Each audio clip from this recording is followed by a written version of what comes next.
COVID space. Then Mike would be Yeah. Lonely. might be lonely, and, I mean, There's a lot there, there's a lot there. Alright, A lot to put in, but this is still behind because you're so far. And none of that is, what they're giving us, none of that's on there. You know, I went to the I health can't think department, so I have a back real into nurse something who's resembling what we got up sitting there. there. And she's got me by the And arm. these comments for I'm everything thinking, up here. you've already done it, ain't you?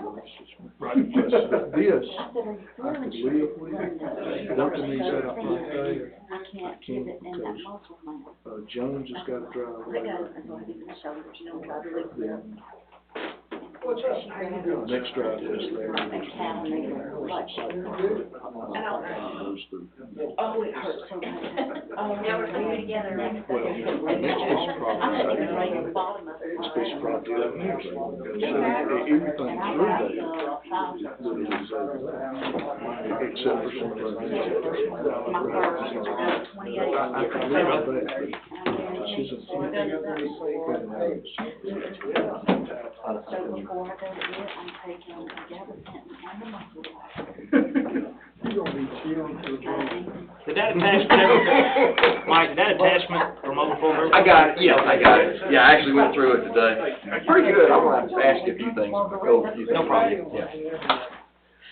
I didn't reply back to his email because I wanted you to look first, because I figured we would probably want to. Yeah. Yeah. You gonna be around in the morning? Jackson, MC from 9 to 11. Okay. I'll call you sometime. I'll call you After later. I'll call you after lunch. All right. I guess that's what was Yeah, that was the whole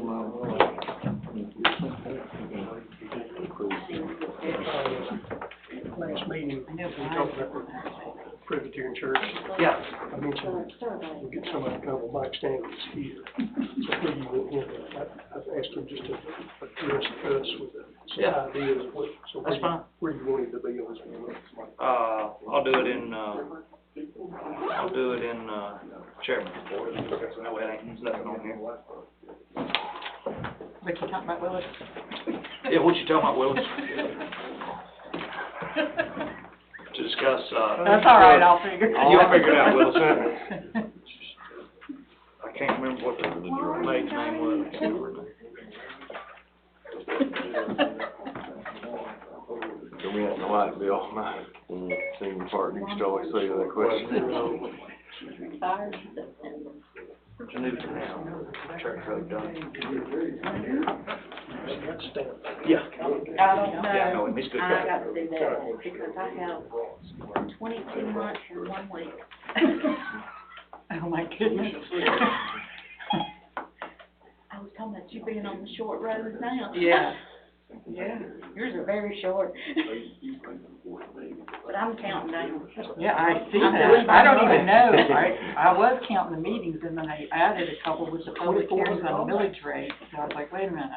I was down to 6 and That's I'm one going big backwards. month. You go Todd, is this month person quicker than we do here. 5 foot 4 behind bushel? 3-4 inch bushel? Yeah. For $2,400? I was trying to get everything done in 6 Too high. months. Yeah. More than that. Alan told me that seemed like a cheap price on it, Bush Hog brand, I don't know. I'd ask some questions. Well, ain't no problem. That was, one for the sheriff's office. And that's 35 horsepower tractor, 21 now. Yeah, it's what we got before. It's identical to those.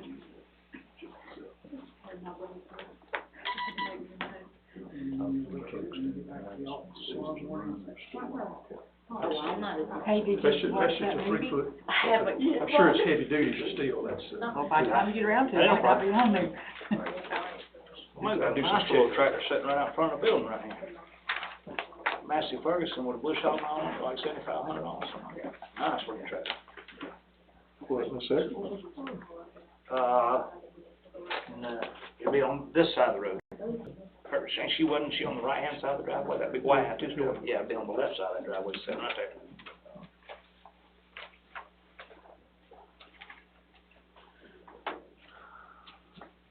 Todd, we're ready if you want. Getting, I know that he's nice and Massey Ferguson in the same sentence, you know. yeah, I was asking Alan a question, clarification on something. It was true, very true.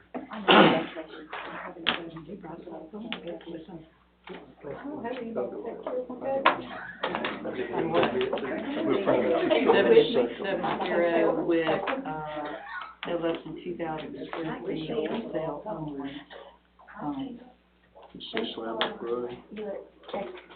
Did say, no less than 2,000 square feet for sale only, not It don't work that way. I'd like to welcome everybody to the Madison County Board of Commissioners meeting.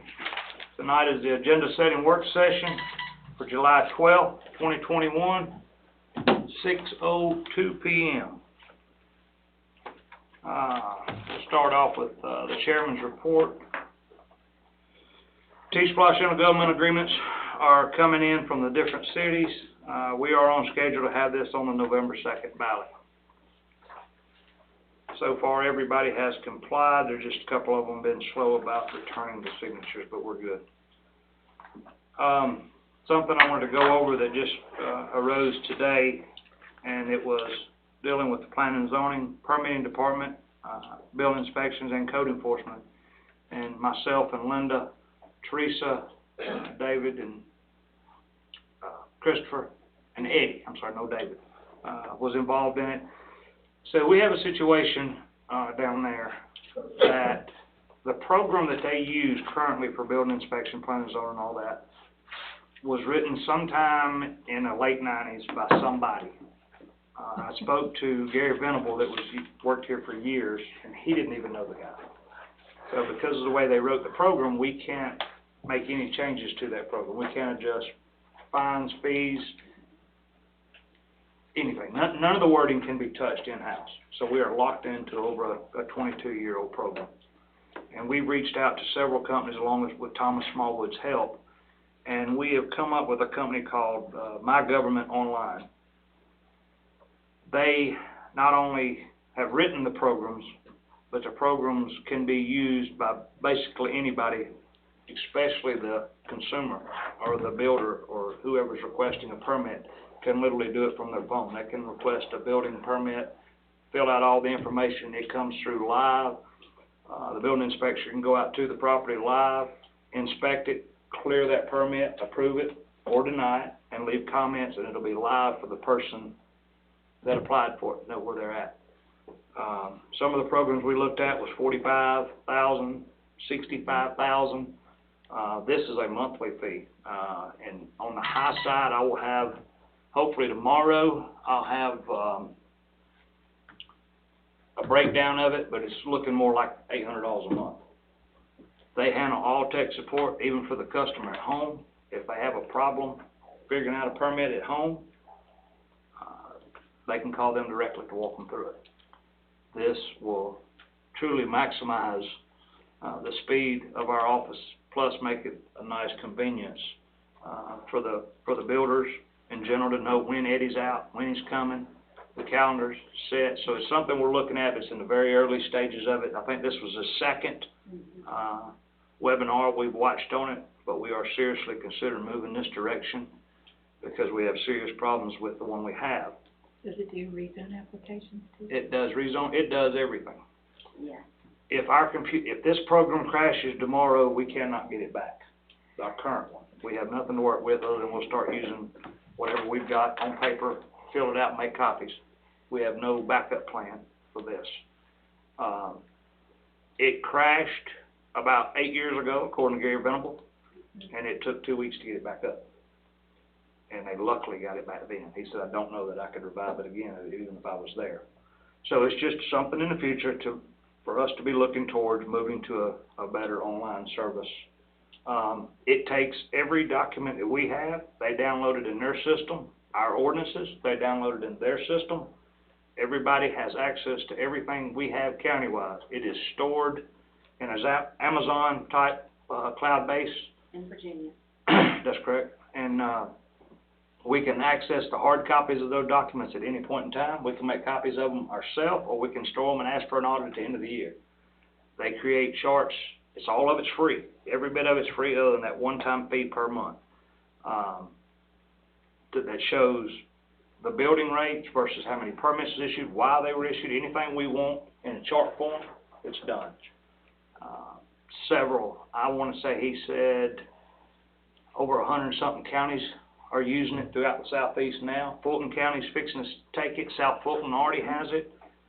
It's just because of the usability of it and the user friendliness for the people in the public. So, just letting you guys know where we're at with that, bringing you up to speed that will be a more ongoing topic. Moving on, August 2nd is a tentative date that we will be projected moving to the new Board of Elections office. The server is in place, it's online, it's working. There's cameras being installed. I was told today, potentially later this week, we would have the security cameras installed. We want to give a little bit of time to make sure that, you know, all of our water, plumbing, heating and air problems or any of those issues are addressed and serviced before we let them take occupancy of the building. This has to be done quickly because of the fact she has to have, was it 2 weeks in the paper? She has to run the new address change, so that's why we've set that date for August 2nd.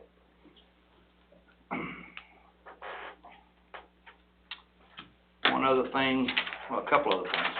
One is I have a quarterly report from Scott Rice, and so from the month of April to the end of June, from the beginning of April, 4/1 to 6/30, we have had 16,179 people through this building. The month of April was busy. They had 6,600 people through this building. Year to date, in the first 7 months, 31,800 people come through this building. A lot of folks. Court has been, they've had 30 denials totally. They've had 2 removals, 22 meetings, 4 incidents, weapons collected. Collected and returned 482, which could be nothing more than a pocket knife. But just saying, collected and returned, every one of them. Just giving you some info as to how security is doing. We spoke in the last meeting about the old Presbyterian church, and we also spoke about the Strickland house up here. And tonight, Mike Stanley's here to give us some description about the buildings and the conditions they're in and potential uses for the building, maybe. Mike, would you like to give us some heads up? I have not been in the building of it yet. Okay. I need it. What I'd like for Mike to do for us is give us some ideas of what, some thinking outside of the box ideas of what options might be there for us. Right. Other than just traditional thinking of Parking at the church is minimal to none, Yeah. pretty well. Best use of that, I think, in my opinion, would be some sort of in my mind, I would do like a antique furniture business, or not necessarily antiques, but and if I owned it, if I ran it, if it were mine, it would be custom furniture built and then stored in the building and use the building as a retail space. Yeah, you haven't had a chance to look at the Strickland house. No, sir, I have not been in either building. I don't know what kind of shape either one of them is in. I looked in the windows of the church, looked like some of the ceiling tiles are coming down. Probably would need a new ridge cap on that building. I'm definitely going to have some maintenance done on it. in the kind of work you do, or the kind of, you're thinking on this, from a historic preservation standpoint. When you're looking at buildings like this, we'll just talk about the Presbyterian Church for now. Okay. Is the historic importance just the exterior of the building, or is it or location, or is it use, or all of the above? Or if you convert it to a different use like what you're talking about, do you lose some of the historic value? Or? As long as you keep the building intact, I mean, and maintain it as it is. I mean, you could change the interior, but I wouldn't. I mean, I would try to use it as best as possible. And I forgot to say, it's Mike Stanley's with Novelty Wood Products. I own a reclaimed lumber business and specialty lumber company, and I'm a construction guy as well. I mean, I do roofing. I mean, I can maintain the building, it's not a doubt. I mean, that's what I do every day. But the company name is Novelty Wood Products? Nollywood Specialty. So- My company's right behind where the pig restaurant was in the farmer's market building. Gotcha. If you, and I know you probably, without going inside, you could really only see under the lower rafters up under the building, the floor joist. Any kind of dollar idea to renovate, just making it structurally sound to occupy? Another issue would be egress. There's only one door going in. You Yeah. have to have another door going out for fire egress. So that would actually have to come off the back. Without being able to get in, the door was locked underneath on the crawl space. I ain't seen anything. I don't even know. But it seems to be, looking at the lines of the building, there's no lean, there's no tilt, there's nothing going on. Structurally, I think there is a roof leak, and it's brought down on one side, some of the ceiling panels in there. Get all the roof leaks. The church, though, in what you said, though, recognizing egress, parking, handicap accessibility, where it's at right now, perhaps the exact location isn't as historically significant as where the Strickland house is at. If it were to be placed in some close proximity to the cemetery, that wouldn't take any value away from the church as being a historical property, would it? I don't think that's right. Well, now, Ms. Linda Fortson, who is head of the Historic Preservation Group here for Madison County, right? Right. Can you give us any insight as to if there was potential historic value? I know we know that the Strickland house is maybe on the register, right? Or it may not be. And that I'm not sure of. I'm not sure if either one are. I do know that we have funding, for the church and the courthouse, not the Strickland house. I'm not quite sure the dollar amount. That would be, Dr. John Barton, he's our treasurer. And he's actually on vacation this week, so we need to try to get with you, and he has those dollar amounts. They were gifted to us, by wills, and it can only be used by the stipulation of those wills. Okay. So, You'll have a figure of the dollar amount. I do not. It's been a while since, I've gotten that from, John, so I'm not quite sure. And what, is it Madison County Historical Society, or what? Mhm. Okay. At one time, there was some, most everybody that's Madison County remembers or recalls Lister Church. At one time, there was some salvaged goods from Lister placed in the church. The benches are in there. The benches. Okay. I don't know if there's anything else. I don't know if there's any pulpit furniture. I don't think so. I think, it's been several years since I've been in the church, but the benches are There there. were some mitered corners from the original structure that wasn't destroyed by fire that had been placed in there at one time just to hold on to those. Do we have any idea who has a key to it? We might have one in the Alan. office. Alan, I'm sure. Oh, really? Okay, good. Yeah. I can take a look at it later this week then. Yeah. And Mike, I can get with you if you wanna come down and take a look at it. It would be nice to find out if there's an avenue that could put them on a historic registry, to where then you could reach out for grants from the Historical Society, to get them back up in a decent. Maybe see the will, what does the will say as well, about usage? And that I don't know. I've not read them. I think Dr. John actually has that information, because that was done prior to me getting involved with them. So I'm not quite sure.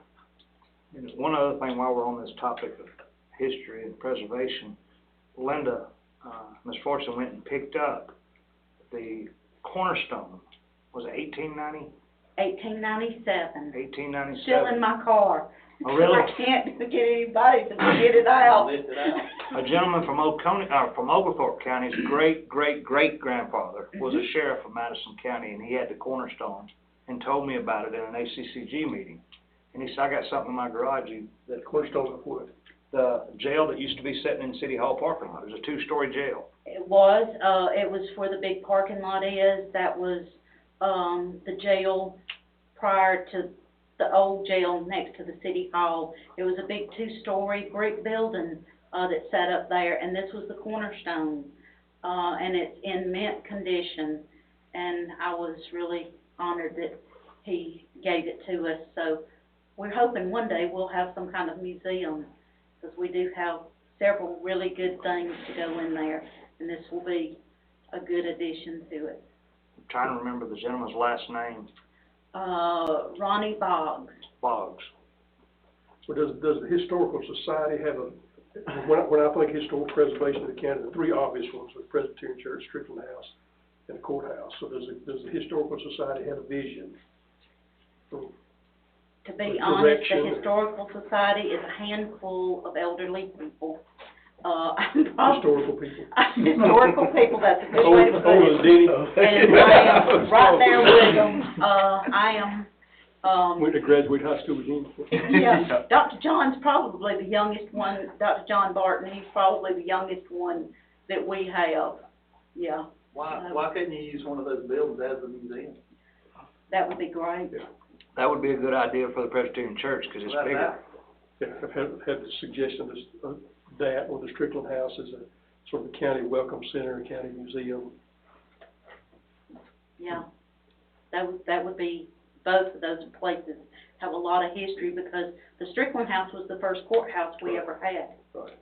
And it was used for quite a while until, a small wooden structure was built up here in town. And then they built another courthouse where the old courthouse is. And then they tore that courthouse down to build that courthouse. All right, well, I'll see if Alan has some keys, and we'll take a look at that, but that would be a good idea. Yeah, and the Strickland House too. If Alan doesn't have a key, Al Stone may have a key. Okay. All right, well, thank you. Thank you, Mike, for your time. And I'll get with you as soon as we get a key, and we'll go over and take a look. And Zach will probably want to be there, see something like that. Mm-hmm. Thanks, Mike. All right. Thank you.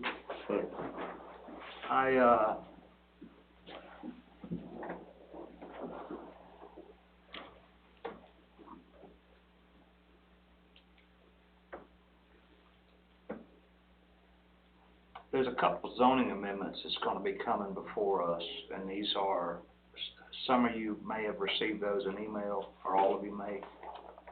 And if there's any questions about those, please contact me or Miss Linda to go over them in detail. But one is a A1 conditional use poultry house, another is a A2 conditional use, an A3, a deleted ADU, variance and removal of caretaker, RV tents and campers, and lot size on subdivision. These will all be coming before you, but look out for those emails if you haven't already got them. All right. Got some. Okay. Hearing and actions on zoning matters. Mr. Houston? No, not tonight? Not tonight. Good evening, Mr. Chairman. First rezone request is Bannister Sexton. He's requesting to rezone 1.36 acres of his 20.68 acres property from A2 to RR to combine with his adjoining property where he lives. Property is located at 152 Wesley Chapel Road on map 23, parcel 104A in District 2. The vote of the Planning and Zoning Commission was a vote of 7-0 to recommend approval of this rezone request. 7-0.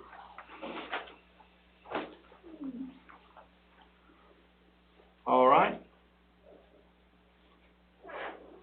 Any questions regarding Mr. Sexton's request for rezone? Hearing none, I'll ask for a motion to approve or deny Mr. Sexton's rezone. Denny? Did we do a public hearing? Oh, yeah, I'm sorry. Anybody here that, well, he's not here. I forgot to tell y'all, he's not here. He had knee surgery and he had an accident. He's not able to come tonight, but if anybody else is here to speak in favor of or in opposition of, please step forward. Hearing none. Mr. Adams. I'll make a motion to approve it. Second. Have a motion by Mr. Adams, second by Mr. Chandler. Discussion. Discussion? The combination of that, it'll just yield about a 3-acre Mhm. residential lot, I mean, okay. Yeah.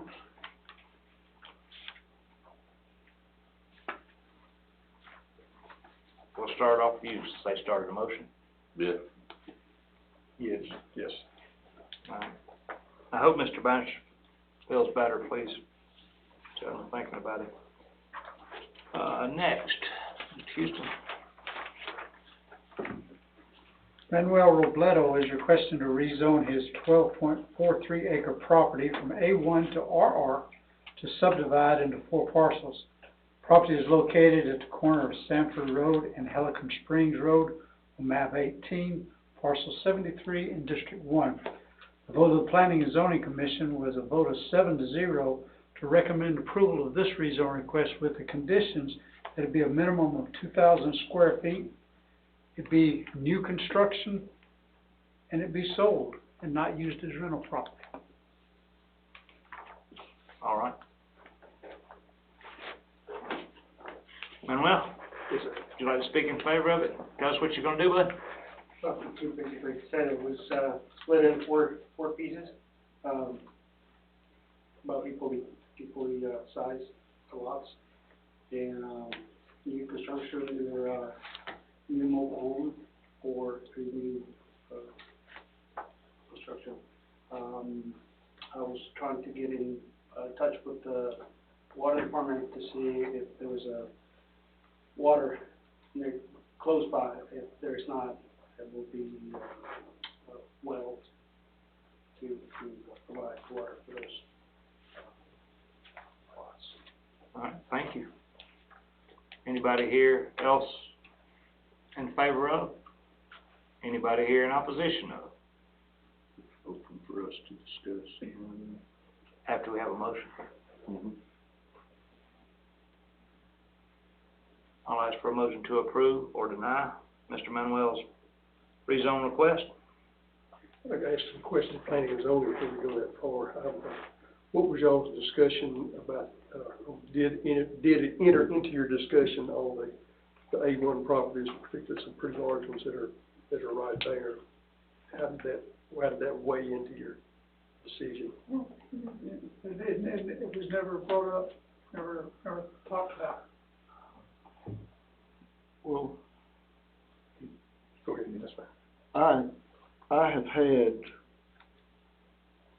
probably 20 or 25 phone calls related to this particular, rezoning request. And it dealt with, and I was of the understanding that the 2,000 square foot, that it would be new stick-built homes. You know, conventional construction. Is that what y'all heard? That was the motion, That was the in the condition. motion. But you just said mobile homes. Yeah, either, mobile is good. I would, Well, it can't be either. He's made the motion, or he said they made a motion based off of stick built. So something went wrong maybe in y'all's meeting, or changed now. I don't know which.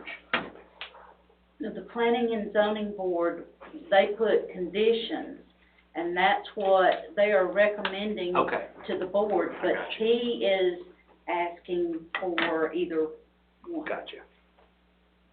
Now we know how to vote. the other concern that has been expressed to me, and here again, I travel that road literally every day, is the egress.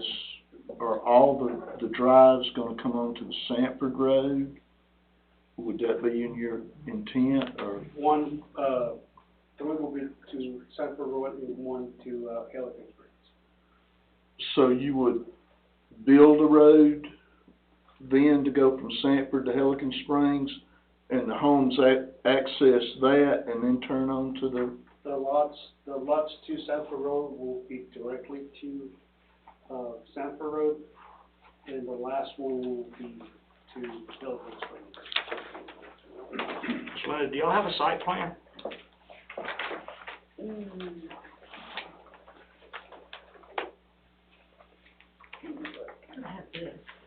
we have a plan. Yeah. Now let me, He took the plat, and the site plan is actually drawn on the plat Okay. to approximately how it would be subdivided.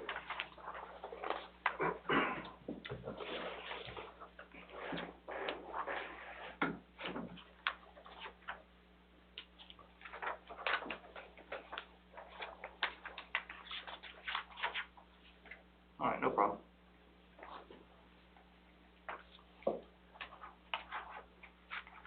So I would say, within the motion, Do y'all have that, Linda? You have that in front of you? do you have the plan with the drives? Yeah. No, it doesn't have the drives on it, it's Just just the lots. basically the lot. May I see it? Helicon Springs is the side road.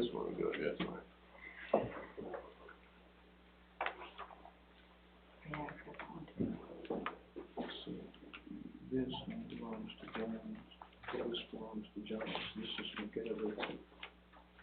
This was the sold, and this is party, right, so everything around, except one thing around. So he's talking about accessing this one somewhere. One somewhere, and the pad that's already there is on this lot, and this is where the trail's at, this is where the blinds are. And it would be, these two would be affected by that, and then this would go to it.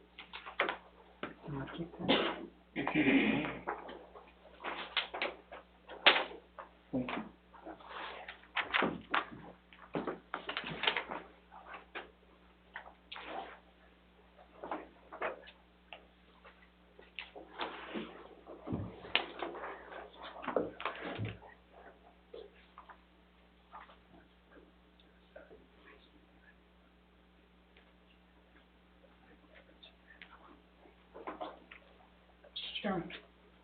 During the planning and zoning meeting, we put the condition on there for the minimum of 2,000 square feet. The reason for that was to prevent mobile homes, because, you know, I haven't been mobile home shopping in many years, but the person who made the motion felt that, you know, you can't get a mobile home more than 2,000 square feet. oh, no. Get a much bigger. Like I said, I haven't been shopping for mobile homes lately, but that was the reason and discussion behind it, 2,000 square feet minimum. Yeah, I would probably discard that comment and stay with the stick-built condition for legal.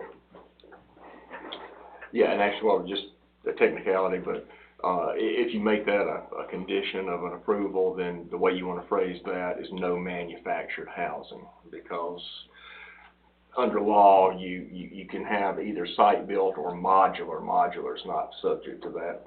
You have to allow modular with site-built, but you can say no manufactured housing. Okay.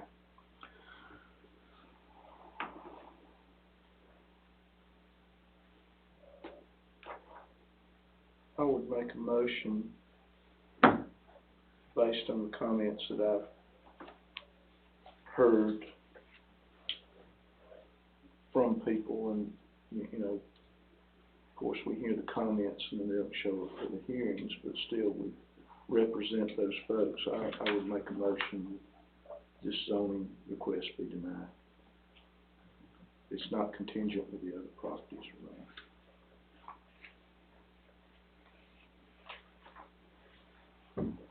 He's on the floor, I will second that motion. So we'll Now go back discussion. for discussion. I don't like, and I was hoping we'd never get to the point where I thought we had to disagree with planning and zoning. and I do apologize, that surrounded by A1, all that A1 bothers me. That's, in this circumstance, again, the presentation we were given was a little bit different, just the package was a little different. But, the road issue is an issue for me, some, but it's surrounded by the A1, like that. And when I look at it, I do, back on the other side of some of those R3s, that's a whole different issue. If you get a little further down around the corner, there's some more of that. That just, that heart of that concerns me. In regards to that too, Ms. Fortson, I read your email today concerning the challenge that you are preparing to undertake in the county, trying to sort out much of this that's taking place today. And just in looking at the plat of the area where the A1s are located, I can take and count at least 9 properties that aren't indicated on the county map, where they've been broken off, cut out, taken from this, added to that, but here again, I'm just afraid that this is not, the lay of this particular property is not conducive with what surrounds it, is where I'm at with it. And that's sharing the comments from the people who, at least 3 of them are property owners that adjoin or directly across from this piece of property. When there's a property change, how quick does it get on the maps? As quick as I can draw it in. But many times you're not even made up until now. You have your office has not even been made aware of that on occasion. Is that safe to say? Not all the time, but Right. a whole bunch of times, you know. Dean was telling me this property now is separate, it's locked there, and some of these others are not drawn in for us to know about. So there's been some division in the area since this, but this is the specific property. All these that we're talking about, these are the ones that I'm talking about, this big lot, big parcel. The others that have been marked off there are really large. When they say lots, they actually came from the same source as part of the Glen estate, and they're maintaining them as large lots. I mean, significantly large lots.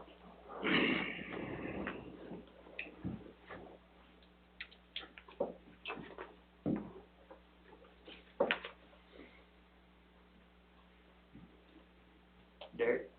Well, I guess what in the conversation I'm hearing, I feel like I've got maybe half the story. If there's some additional data that needs to be gathered, you know, prior to maybe rendering an opinion that may affect this man for 6 months or a year for a denial, 6 months for a denial. And then I truly want to clarify if, you know, the recommendation or the intent that came from the planning for, you know, for non-manufactured housing, if that was the stipulation for the rezoning approval, and if the applicant is not willing to accept that, that may render in some of the conversation. So I guess I'm at a little bit of a loss of, you know, if I apologize for not being able to pronounce your name, sir. Robledo? Robledo. Sorry, thank you. Are you in concurrence, or do you disagree with the condition that the planning department laid out as it was told tonight, that it be at 2,000 square foot non-manufactured housing is prohibited? If I said that correct. I'm just trying to get an understanding to make sure you understand what has been. Yes, but I believe there are, pre-manufactured mobile homes that are 2,000 square feet, you know. All right, let me ask you a different question. If we said no mobile homes, would that change your mind about having it rezoned? That would? Yes. Okay, thank you. Now, keep in mind that the board can impose restrictions even if Right. the applicant does not agree. Well, Of course, that's something the applicant could appeal to Superior Court as Yeah. well, so. yes, sir. I lost my train of thought there for a second. Oh, yeah, Mr. Robledo had a representative at our public hearing. He wasn't there to answer any of our questions or anything, and so his representative was presented everything. Okay, Gotcha. yeah, that's hard, yeah, that makes sense. That's why I was questioning, they were two different, okay. That clears it up a lot.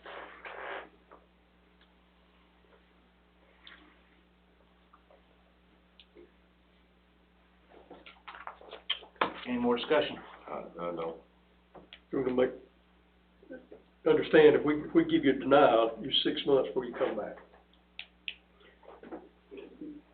Sure. Okay, there's a mobile home on the side of, Hayward Springs. Within less mile, there's a mobile home parking, with, I don't know, 20+ mobile homes. This will be a 3+ acre lots with mobile homes, new mobile homes.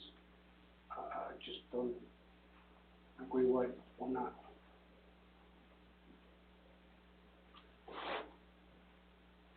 Thank you.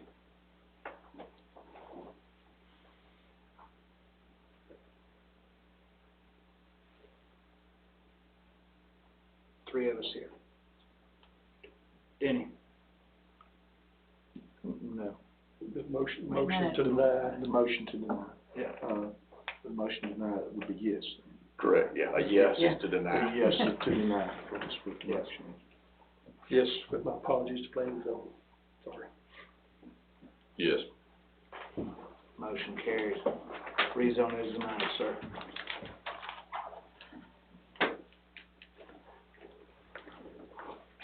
Mr. Chairman, just one comment to address Commissioner Chandler's statement. I never thought he'd say that they disagreed with the Planning and Zoning Commission.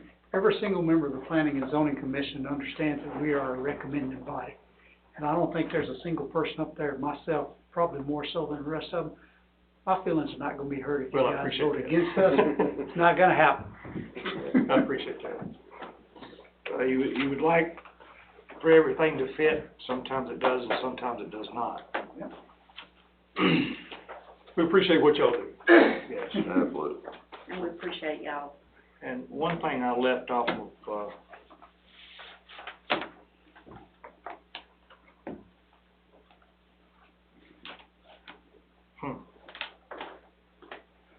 I forgot.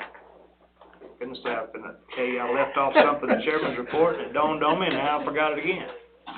So, I guess it's not that important. I believe. Yeah. It's just not that important, I apologize.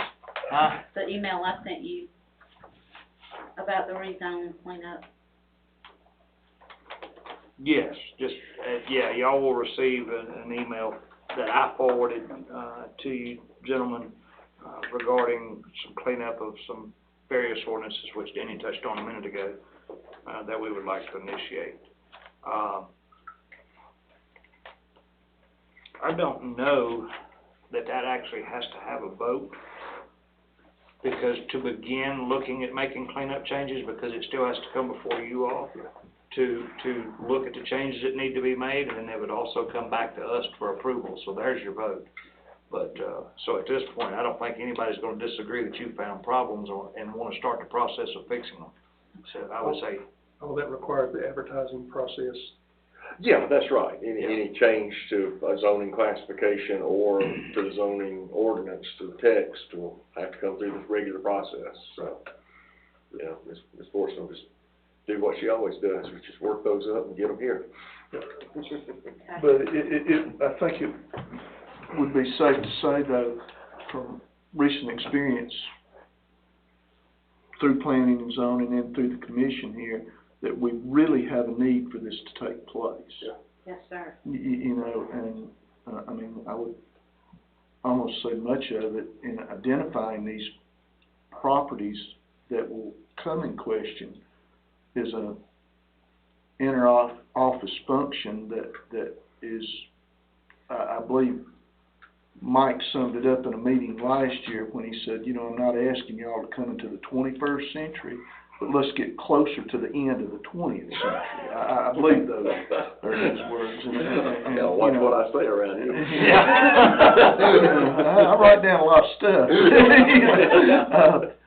But I think it is a task that it's been shown that we really need to apply ourselves to, and we appreciate you undertaking it. Thank you. It came back to me what I was supposed to tell you, and it was in the chairman's report, but Newtown Church Road is completed. I think that's been a long overdue process. It is now, for a shorter term, it's a super highway of gravel roads. All the easements were acquired, all the property is signed off on, and it is at full width and full gravel. And that's the reason I forgot to write it down, because that's what the text message was from Alan. I was verifying the completion of that project. Now, I'll get back on task. See, one more thing throws me off. There you go. All right, old business. Consider awarding seal bid for county-owned parcel 0010049. This was the property located at Jotham Down that the county has owned for several years. We had two bids come in. Miss Bruce and Sandra Bennett with a bid of $20,101. The second bid was from Matthew Hall. Bid amount was $5,750. Can you do that, Matt? Yeah, I think What a shot. He was like, okay. Everything was done accordingly, advertising and opening. So I would ask for a motion to accept Ms. Bruce and Sandra's high winning bid of $20,101. accept that bid. Second. First by Mr. Chandler, second by Mr. Doster. Yes. Discussion? Discussion? I'm just curious, what will be the conveyance? Will it be a quick claim deed, warranty deed? It won't be a warranty. No, it's quick lane, but Okay. we put that in the ad, right? Yes. Okay, I just didn't remember. Thank you. Yeah. I'm sorry. Yes. Yes.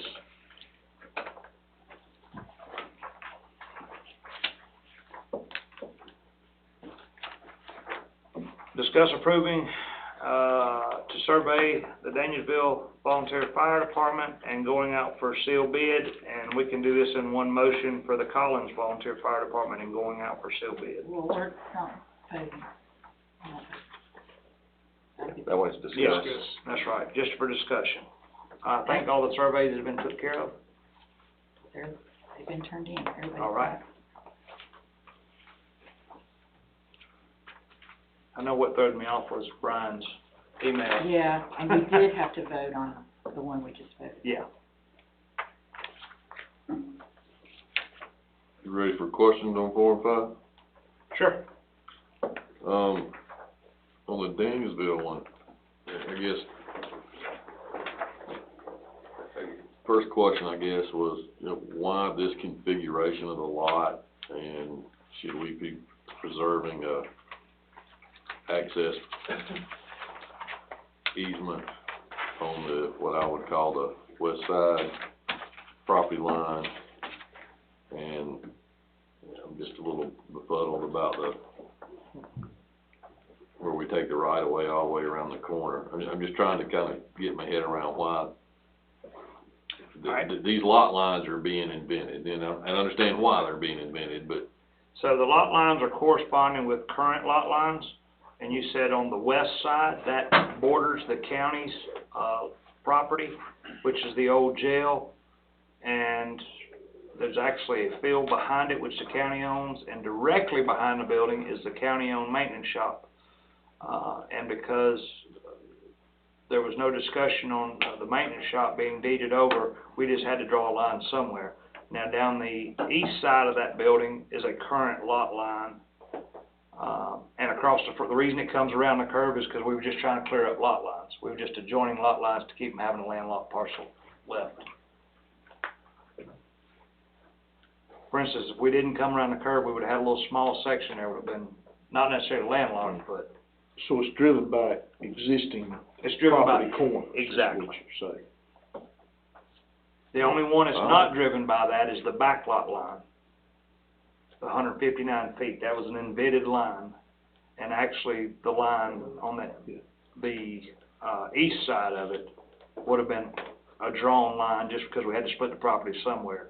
Currently, the way that building's constructed, your right-hand line, your east line is an embankment, and they use that steep embankment as the lot line. They have a flat spot there to pull around the back of the building. Well, each one of these points is being set, so I don't think I'm seeing the existing property lines that you're talking about. Because if it's an iron pin set, we're creating a corner, and it's not an existing line that we're tying back Is to, that so. what this is under there? Mr. Harvin, did you do this? So Chief Perry is the one that decided where the lot lines were, based on accessibility features of getting trucks in and out of the property. I believe there's an old road that has not prescriptive, but it has, I think a 30-foot right-of-way, right? What's the name of that road there? They're doing a water line down it right now. Yeah, Just did it. Government Circle. Government Circle, parent 40-foot right of way. Yeah, so when I ended up having to do an 80-year title search on this property to figure out things, because there's a Mr. Booth that owns a 1-acre lot behind there that has always been landlocked. So all the lot lines, like I said, were directed by Chief Perry. I think what y'all got going on with this is just Madison County Board of Commissioners is the one that owns the land. He's trying to get a quitclaim deed, I'm assuming. Now the Collins was a lot different because the property lines were already established, so, Okay. But what, I got the doodle, I guess. Why wouldn't we come over here, square that off, and then preserve a access drive through there in case we never really wanted to get back that way to the maintenance shop property?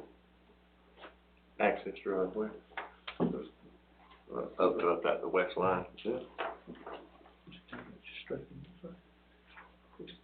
You talking about back where that Booth property is? Mm-hmm. Now, keep in mind that west side right there is a creek. That whole west side right there is a swamp creek. Actually, Mr. Bruce's property is pretty much wetlands. yeah, like, It's unbuildable. the embankment on the west side is what Chief Perry wanted to use because of accessibility. Again, he had built an embankment over there to be able to get trucks around and all that stuff, so. But where you set that east line, no, where you set the west line up, that's the top of the embankment. Yes, sir. So all that land's usable to the interior. They're driving through it right now. Yeah, that's I guess what, they've always had it where they've driven through it, yes, Yeah. sir. I mean, the point being that down the hill is creek, wetland, I get Yeah. that, but I'm just trying. That's where the old chicken barbecue thing was. They bulldozed it down and built it up flat. Gotcha. They Yeah, moved it dirt seemed like from it's the, been they moved dirt from the east side of the graded in building the to the past west few side. years, yes, sir. Yeah. I mean, I can understand what Mark wants, but I'm also thinking out loud too. I think we can preserve some rights from the county standpoint that really shouldn't take anything away from them.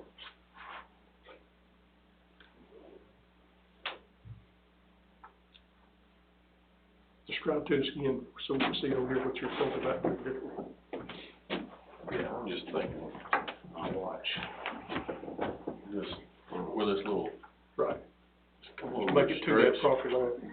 and then I would probably just square this up.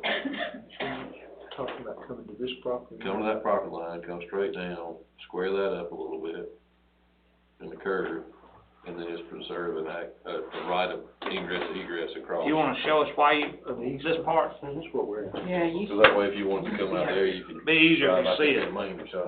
So, show him. Go ahead, I'll let him show you what he's At talking the about. end of the 20th century, they had overhead projectors. Yeah, You know, when I was in elementary school. Yes, sir. I'm just trying, this little corner corner right here, Mm-hmm. if we square that up, We can, yeah. and then square that up, all I'm trying to say is, and then back here, have some sort of, 20-foot ingress, egress, reserve rights. Oh, yeah. That way, that maintenance shop back there, if we wanted to get to it, or if we ever do something else with it, Mhm. we've got that right to drive out that way.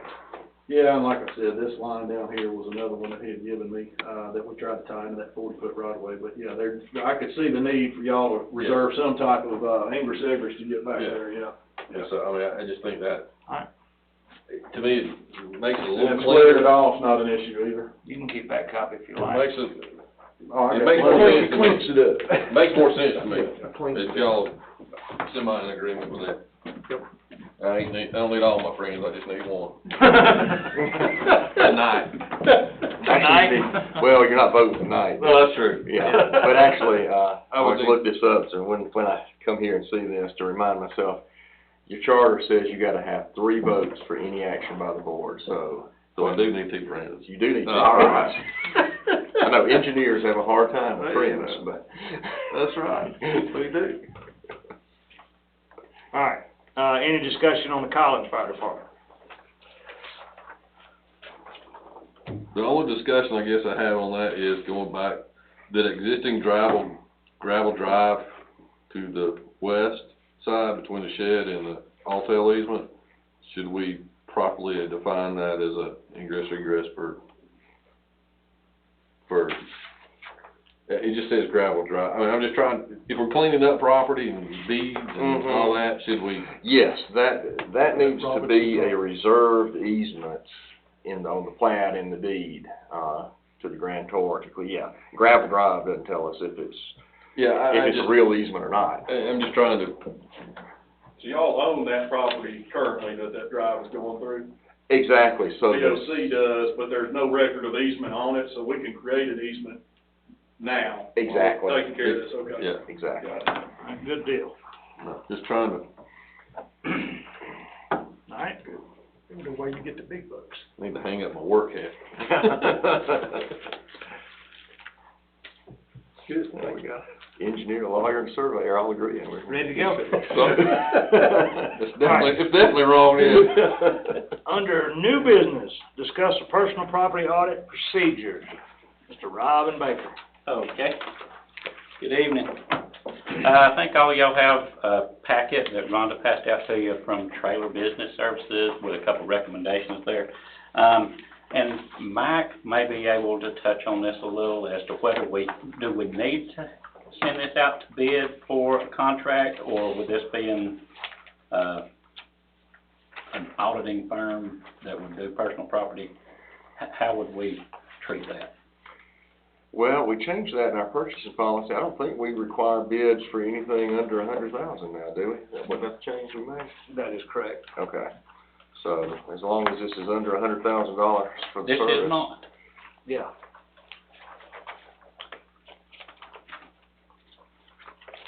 So what's the cost for this program? The total cost is,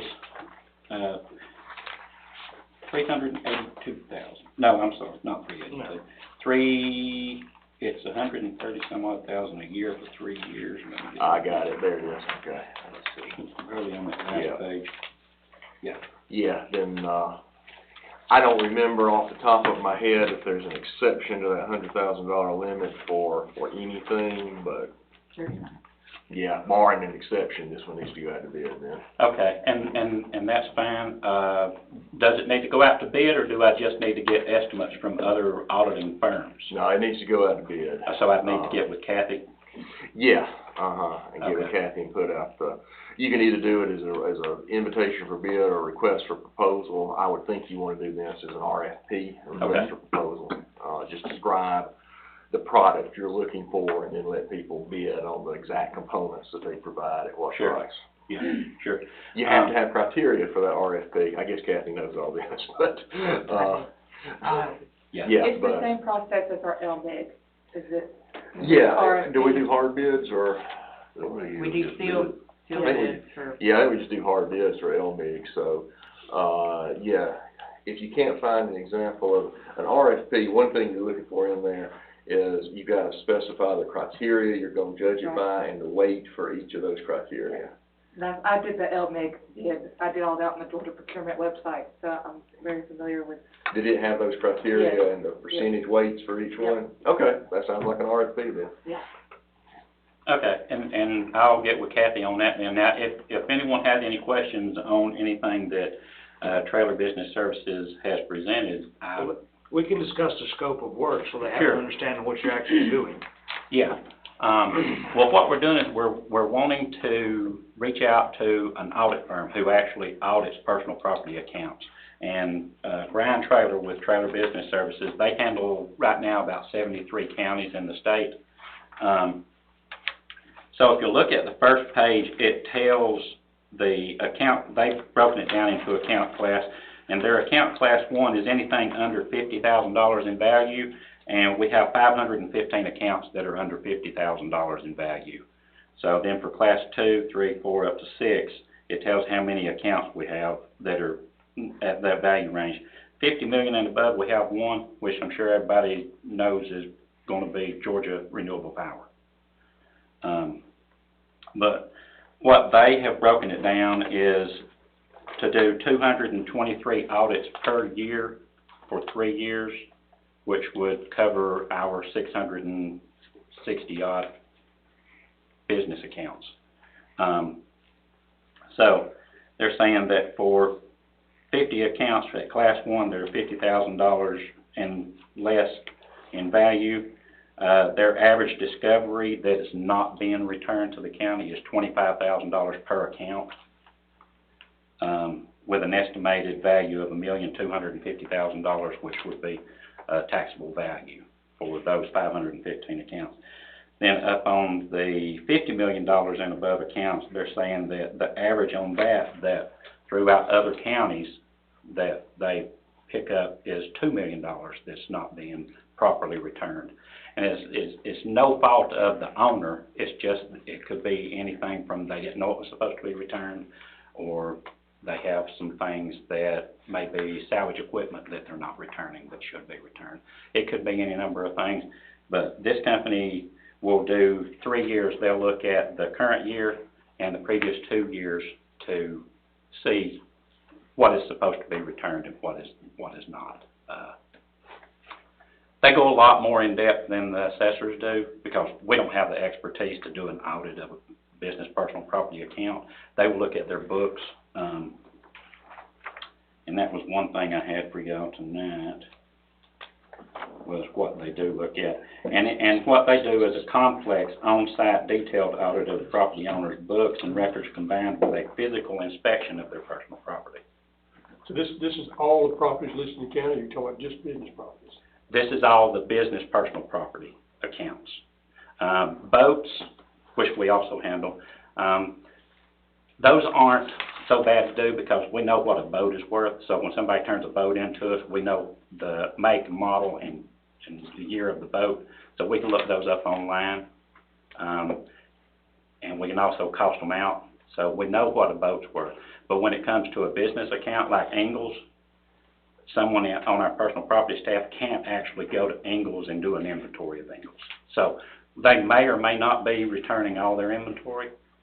We just have to take them at face value that they are. Without business licenses for the county's businesses, how do you identify them? We send out personal property returns. We also ride the county and search for new businesses that are there as of January 1st of each year. There you go. Now, I will, adding to this, like beer and wine, for instance. Leon Farmer, and I'm not picking on Leon, they send you a check based on how much they say that store sold, where you're actually going to the store to find out what they actually sold. Because the two may conflict. When Danielsville Beer and Wine opened, we knew sales went up, but the money went down. They said, oh, they're not selling that much. But we knew physically, we could see the business, and you could talk to the owner, and the business owner's like, man, so your money was way off. So this would catch that because it goes into the owner, not a stated income from the manufacturer. That's how we currently get it. Yes, that's right. It would ensure that everybody is being, and I'm not saying anybody's being dishonest, but it makes sure that everybody is being honest with their returns going forward. Rob, this cost is just for the review. Will they come, if the property owner disagrees and appeals it to the Board of Equalization and then to Superior Court? They handle it all the way through the appeal process. For this fee, or is there an addition for this fee? That is, yeah. Okay. And on top of that, or in addition to that, they will also work with our personal property appraiser on the small accounts to teach her what she needs to look for on those accounts and how to go out and approach those. They also send out notice to the taxpayer of the time and date of the review, because they call it a review, not necessarily an audit. And so that would be beneficial to personal property, is to learn what they're looking for in those reviews and what they need. When was the last time this was done? Well, we do them all the time. We just don't go into this depth, and we don't handle, or we can't do the large accounts, because we would be overwhelmed if we went out and went to. But when was the last time the county undertook this type of exercise? It hasn't been since I've been here, but I know that Trailer Business Service did do Madison County probably about 15 or 20 years ago. And they did this same thing, because they use Madison as one of their counties that they have served. Question, how would this affect, like a grading contract? Let's say he owns a D9 bulldozer, and the value of that bulldozer, because right now it's stated. Yes. Stated value, right. And I'm not sure that they actually do those type businesses. I know they do retail businesses, but I haven't talked to Brian about how it would affect the contractors. That's something that I would ask. Well, obviously, they're doing somebody other than retail, because the GRP listed as top. Well, and that's true. So retail, industrial, stuff like that. I'm not really sure on individual contractors. And you asked about business license earlier. Business license would be great if there was a way that we had business license in the county, but I know that we don't. It just seems to me it would greatly simplify the process. Is an audit like this, is it sort of traditional to do just once in a while, or is this a? Well, that's what I was talking with Derek. I was just talking with another county attorney fairly recently. I think there are some counties who have never done it. I don't. It's very difficult to know what's inside there. I would suggest that, does Jackson County use trailer? I know Jackson County has used trailer. I don't know if they currently use trailer. You know, of all our surrounding counties, they're the ones with the most personal property, business personal property. I'd be interested to know how they approach it. I can tell you, 20 years ago, they basically just accepted whatever the business turned in, but they may have changed. And it actually is a requirement that this is done through the Appraiser Procedure Manual, which is the manual that the Department of Revenue makes a guideline for all tax assessors' offices on each and everything that we have to do in the office. It does say that we have to do audits. We pick an audit criteria with the Board of Assessors each year on which accounts we want to audit for the year. And so we try to stay away from the big audits because we don't know really, we can't approach them. So we just do the smaller audits. So this you're talking about being 100% representation? That would be it, yes. So we're looking to get bids for 100% representation of audit Yeah. of everything. So assuming that their information is right, then they would expect probably about a 3-to-1 return, or close to a 3-to-1 return. That's only going to be the first time, because then you wouldn't want to do it too regularly. You'd have your rate of return would go way down after the first year. Well, Right. what they would do is, out of the 669 accounts that we have, they'll do 223 the first year, and that was the rate of return on that. Then the second year, they would do another 223, be the same rate of return. The third year, they'd do another 223, which would be the same rate of return as what they're estimating.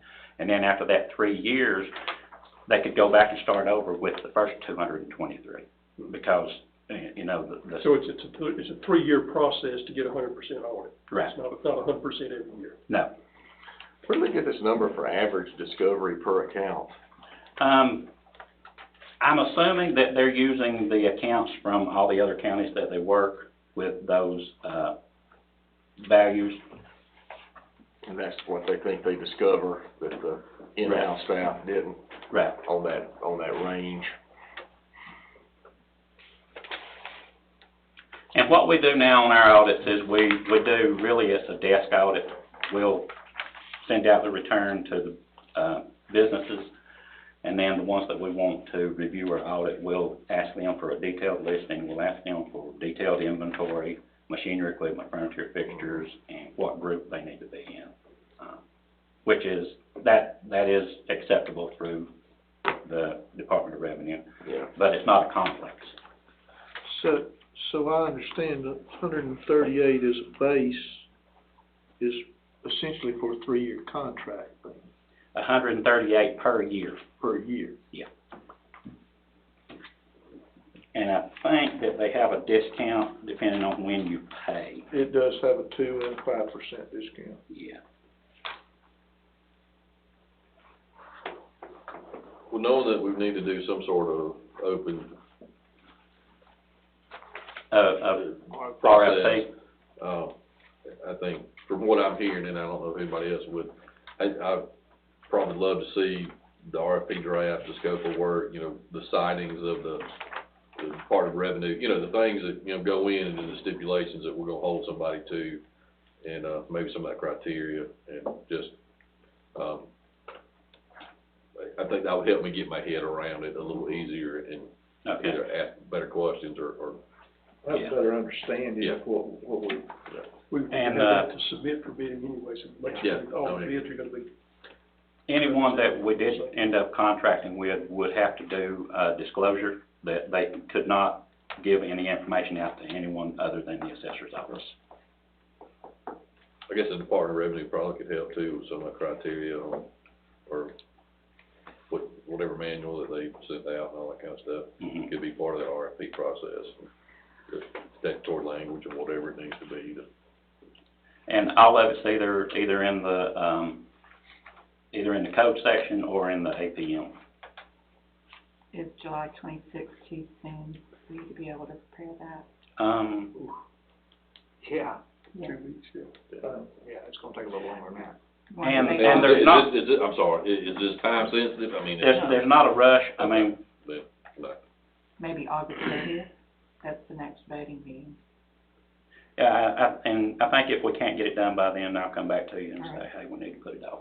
That would be paid. So it looked like Stevens County's used it. Stevens, Franklin, Elbert, Jackson, Banks, and I have a list of all the counties here.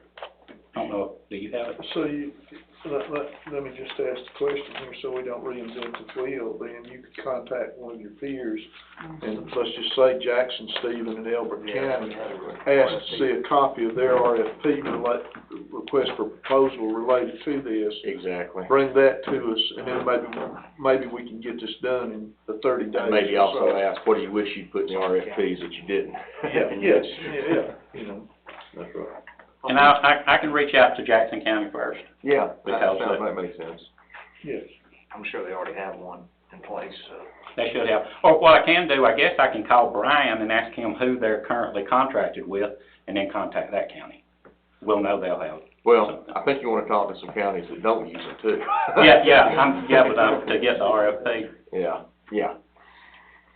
Yeah, that's what I was thinking, you know, it sounds like that list of counties is everybody they ever have worked for, not just the ones they're currently working for. That's right, yeah. Because Madison is on that list. Yeah, so 73 out of 159. be interesting to talk to the ones who have used them in the past but are using somebody else now.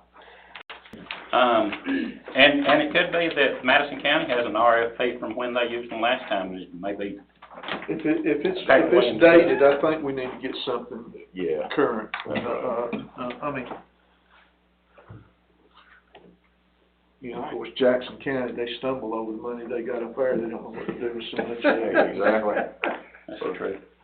All right, well, thank you, Robert. Okay, well, I appreciate it, and I'll get back with y'all. And- You need your copy of that? You need to, Our I don't need it. August meeting, the voting meeting in August is when we're targeting for you to present us an RFP that we will go out for bid from that point, is that correct? or do you want to present it at your work session? Yeah. That'll be a work August session. 2nd? Yes, work session. You wanna present it August I 2nd? mean, if we kick it around and What- we're in agreement with the language, then, I mean, we Yeah. don't formally have to vote to send it out. We just gotta vote to accept the bid or the That's right. proposal Yeah. recommendation. That's true, yeah. Yeah, August administration can 2nd. send out the RFP. August the 2nd, then, Ron? So that should work, and if something comes up where Kathy or Christina thinks we can't get it out by then, we'll let you know Yes, sir. and put it off. All right, I appreciate it. Thanks, sir. Thank you. Discuss adopting a broadband rented community ordinance. All right, Christina may have to help me or Rhonda one. This is, it's a technicality. Yeah. That's really what it is. So our current comp plan don't offer the correct wording that we need in it to become a broadband-ready county. So we're having to make an adjustment to our current comp plan, adding the wording that'll make us qualified to become a broadband-ready county. So all we're doing, taking the current one, adding some verbiage. We'll end up having to vote to add that verbiage, and if so, that'll let us go to the next step of being a broadband-ready county. It's actually two pieces, it's the comp plan and the ordinance. Yes, both. Yeah, And then the resolution. Yes. yeah, and the resolution adopts both of those, I think, Mhm. that's phrased, so. Yes. Yeah, and the ordinance just, has some pretty truncated timelines for permitting for anybody that's doing broadband services. Again, I guess to encourage people to come in and do those. That's part of what makes you ready for broadband. This is, It was their template. yeah. Yeah, this is all coming from Regional Commission. We were just trying to Or figure out DCA, how to keep from waiting a year to be on a new comp plan. Can we use what we got? What do we need to change in it to make us, usable? And this is what they recommended. Yeah.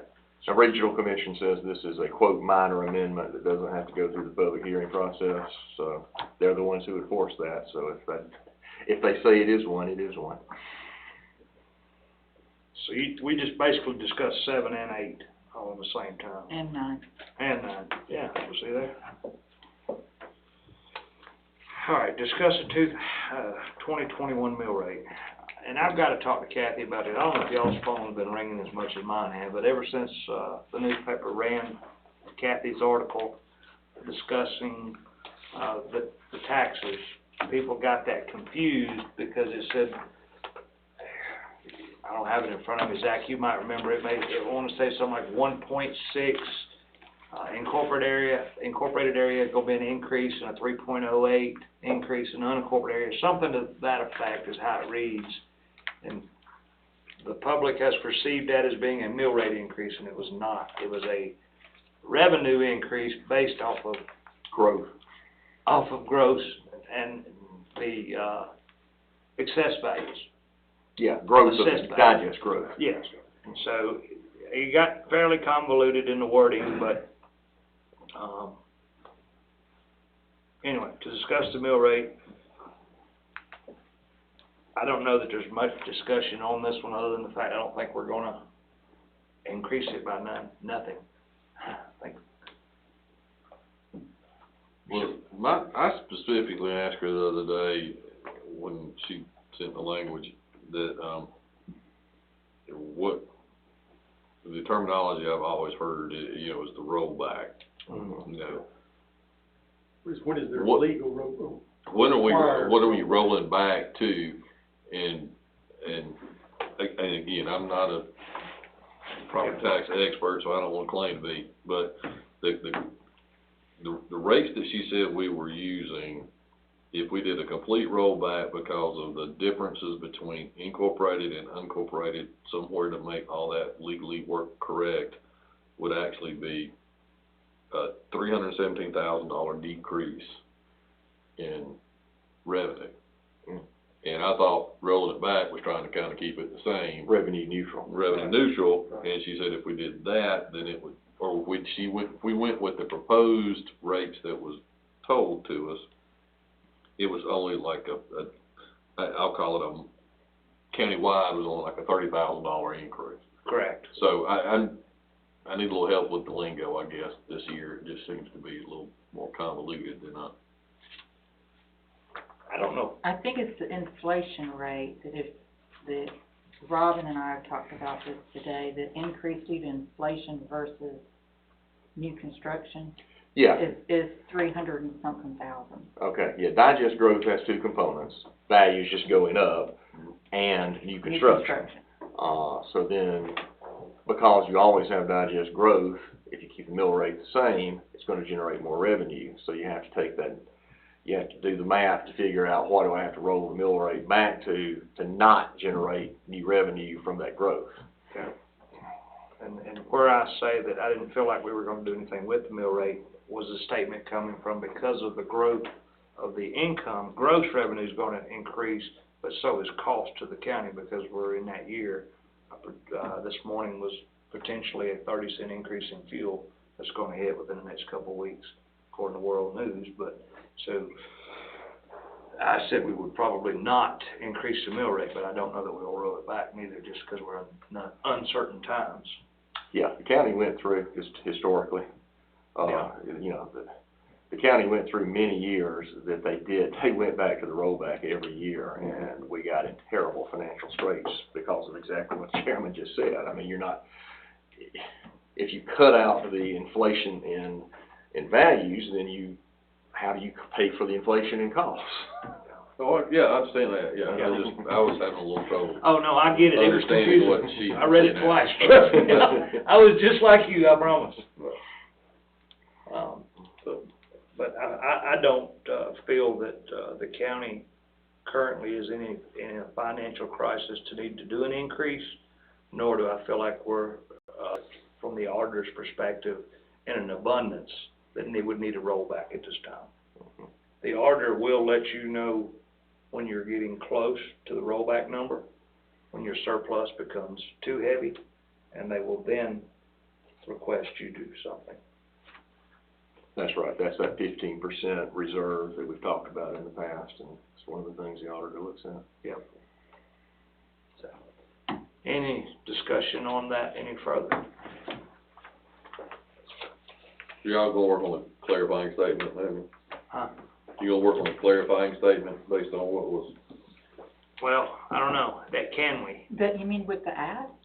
The ad The ad in the required by paper, law, I mean. Yeah, it's required by law. We can't deviate from that. But it's just how it's interpreted.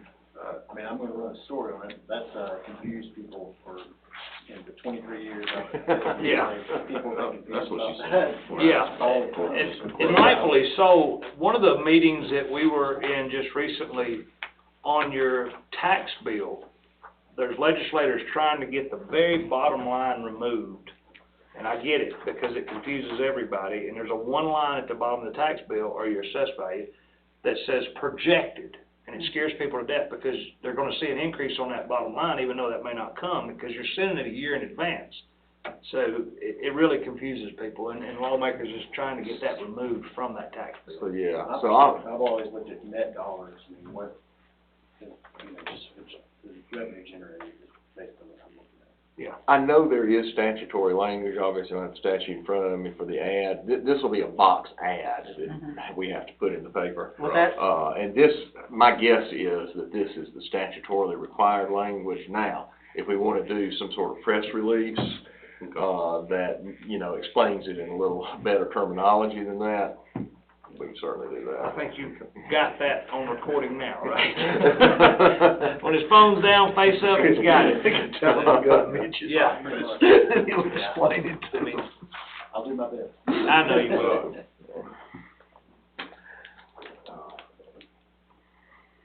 I read Christina an email, or a text message that came to me the other day. This guy was furious. Like, wait a minute. I think he read it as a $3 million increase. I'm like, no, there's not. Somebody called me, I had to tell them the chairman's responsible. That's right. Yeah, well, it turns out that, when I called that gentleman to try to clarify that, he was a tax assessor from Hart County.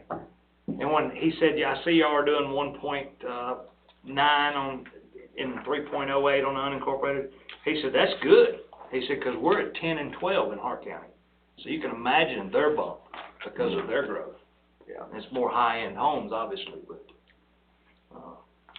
today, a house closed in Danielsville today that was bought 8 years ago for $129, it sold today for $145,000. I got the phone call on it, doubled. So. Discuss amending sections 6-65 and 6-66 of alcohol beverage ordinance, regarding the new and renewal application fee. This is simply because, fingerprinting is required now, and we did have a $200 application fee for new applicants, but with the GBI fingerprinting, it's a little less than $50 for each, fingerprinting.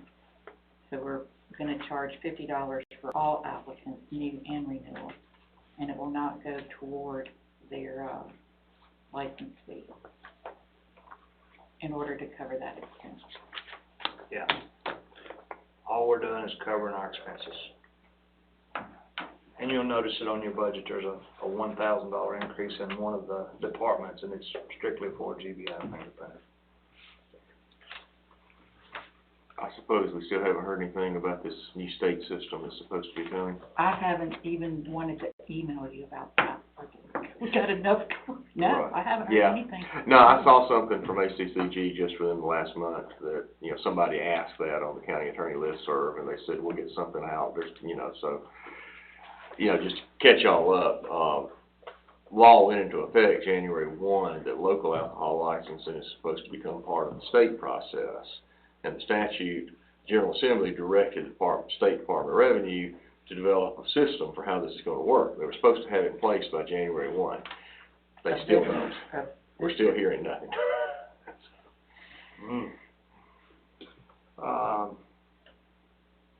Were you surprised?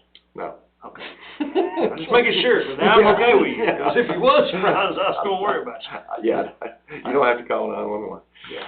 Discuss approving an agreement with Northeast Georgia Regional Commission to develop comprehensive plan. I think we all are invited to a meeting tomorrow at Jackson EMC for a steering committee.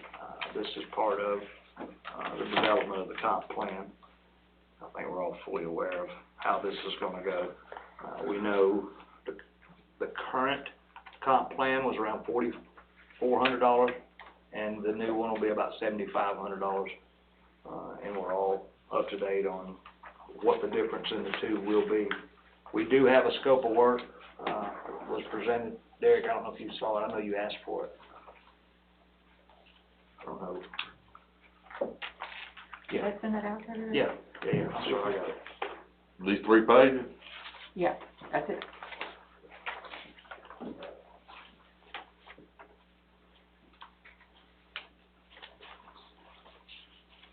Looked like a whole lot of them telling us what we had to provide to me, but. That's actually, I wanted as much information to come from us to them, because they're basically gonna put together our plan as what we request. We will give them the road, they will try to figure out how to connect the dots. But you deal with them a lot, probably already, at Clark County, the comp plans, so. Derek, you mentioned in our conversation that there are other options other than contracting with the regional commission. What are those, or? I mean, there are firms that'll do this, and it really is a level of, it's like building a house, just what you want to, how much time you want to spend at it, and how much effort that you want to put forth. It can get, you can go from, basic to real high. Now, my concern is, I mean, we've been sitting around and saying that we needed to update the comp plan, you know, a lot of the zoning questions, a lot of the, you know, what's the roadmap for the next 15, 20 years? You know, I guess the question in my mind right now is, are we gonna hang our roadmap on $7,500? It don't seem like an investment, enough an investment, I guess is what I'm trying to say. And I understand what Don was saying, is like, you know, we want to share with them what we want, but coming out of this is, at the end of the day,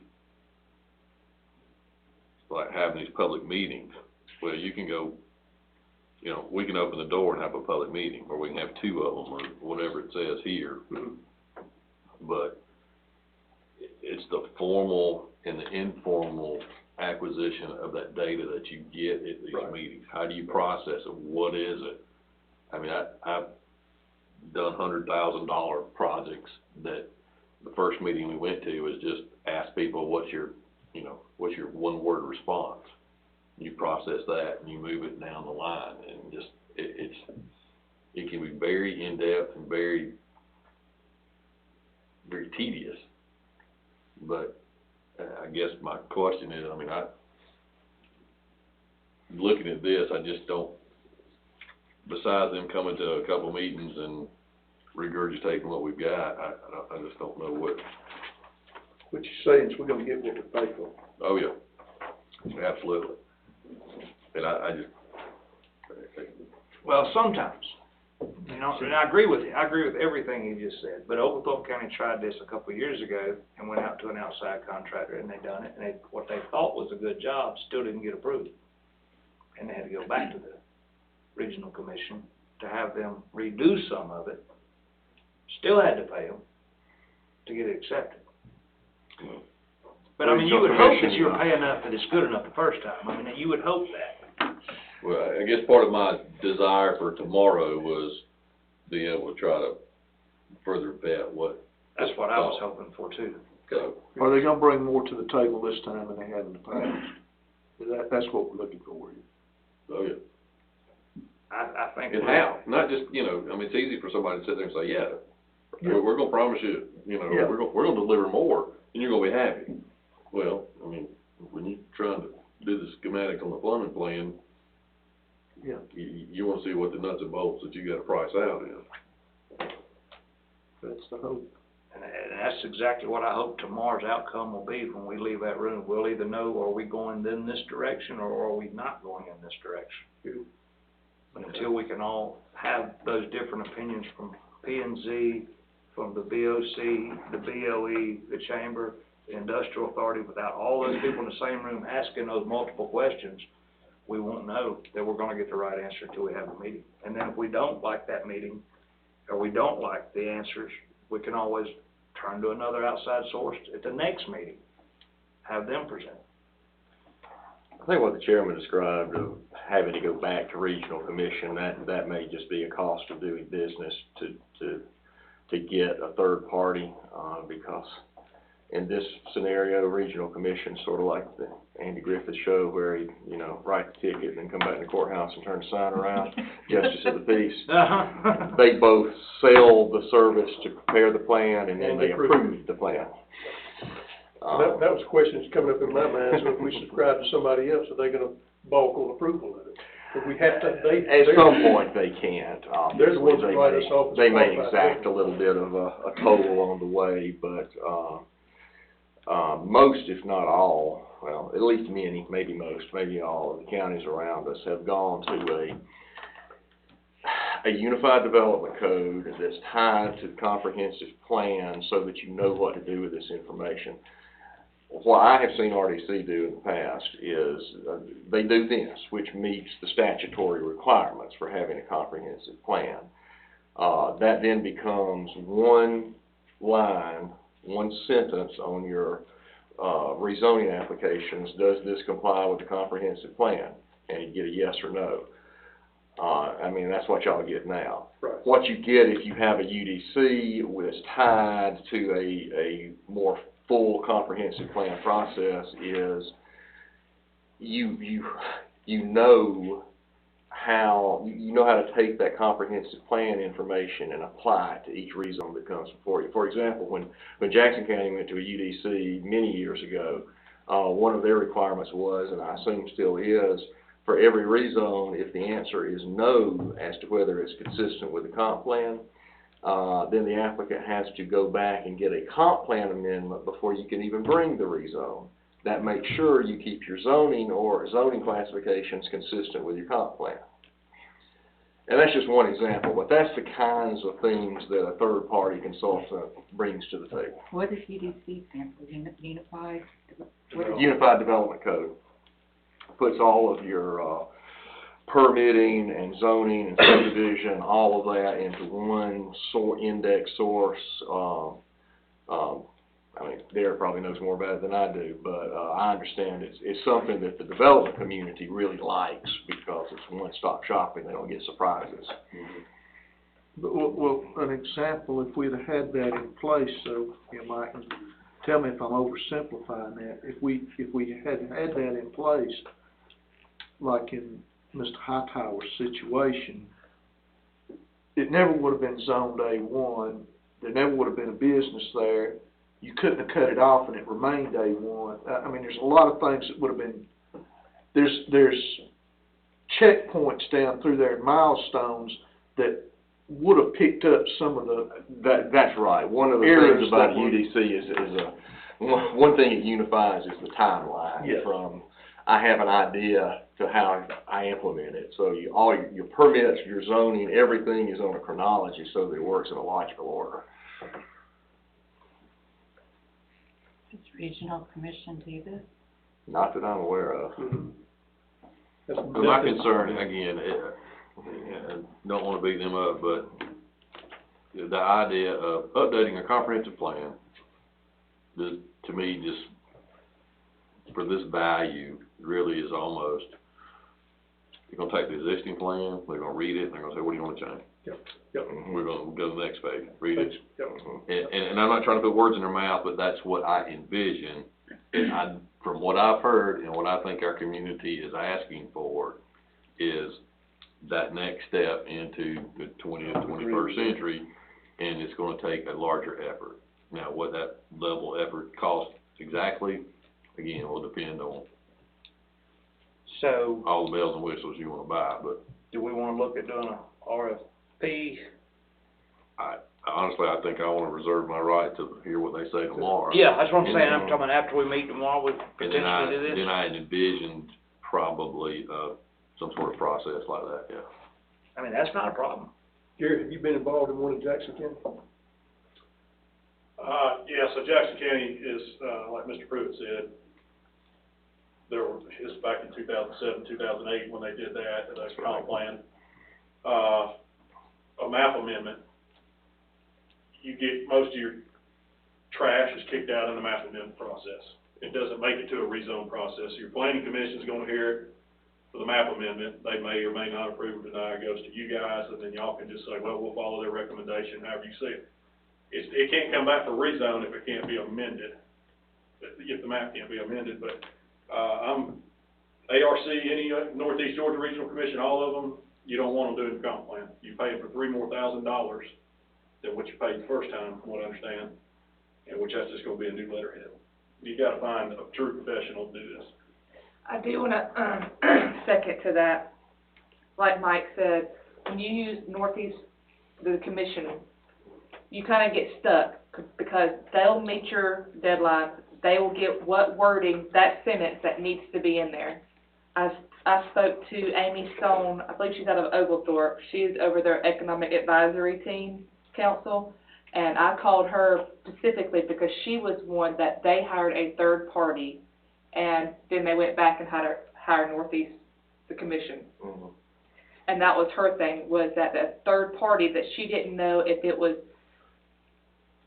too much for that small company to take on, and to all the different people involved versus the school system, the BOC, to get all that together, if it was too much for them, but they didn't meet their deadlines, they didn't get everything in their comp plan, so that was why they had to go to the commission. So if we go third party, we really need to research that company that the company that whoever we use, especially being third party, their representation and because report, Well, Does it'd that be make sa- sense?